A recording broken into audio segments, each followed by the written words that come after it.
तो hello students, आज हम लोग देखेंगे कूलाम का नियम। तो कूलाम का नियम किसे कहते हैं, आपको मैं एक बेहतरीन डायग्राम से समझाने जा रहा हूं प्यारे बच्चों। कूलाम का नियम किसे कहते हैं, जरा देखिएगा यहाँ पर। किन्हीं दो स्थिर बिंदु आवेशों के बीच लगने वाला विद्युत बल। लगने वाला विद्युत बल का मतलब प्यारे बच्चों एफ की बात कर रहा है। किसकी बात कर रहा है, एफ की। देखिए, लगने वाला विद्युत बल आपका दो प्रकार का हो सकता है। कौन कौन सा, एक आकर्षण का, दूसरा प्रतिकर्षण का। तो प्यारे बच्चों जरा ध्यान दीजिएगा, अरे ध्यान दो, यहाँ पर ये माइनस है और ये प्लस है। यहाँ पर देखो प्यारे बच्चों, यहाँ पर आपका कौन किस प्रकार का बल लग रहा है, यानी आकर्षण का लग रहा है। अगर मैं बात करूंगा ऊपर देखो, अरे भाई ये देखिए ना, अरे ये देखो ना, इसको देखो ना, यहाँ पर ये भी पॉजिटिव है, ये भी पॉजिटिव है। और यहाँ पर दो स्थिर बिंदु आवेश, एक Q1 है और दूसरा Q2 है। जरा ध्यान दीजिएगा, उसी की बात हो रही है। किन्हीं दो स्थिर बिंदु आवेशों के बीच लगने वाला, ये देखिए आकर्षण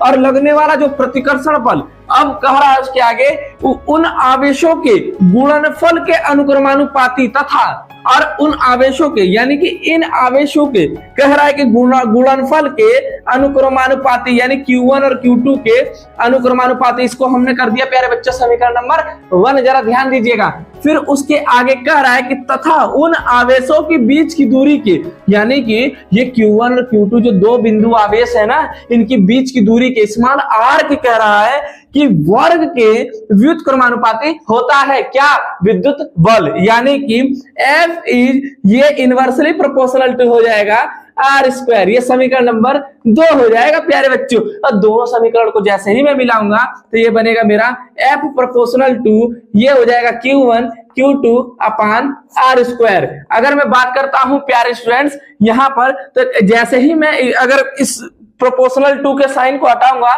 समानुपाती नियतांक मेरा लग जाएगा यहाँ पर k।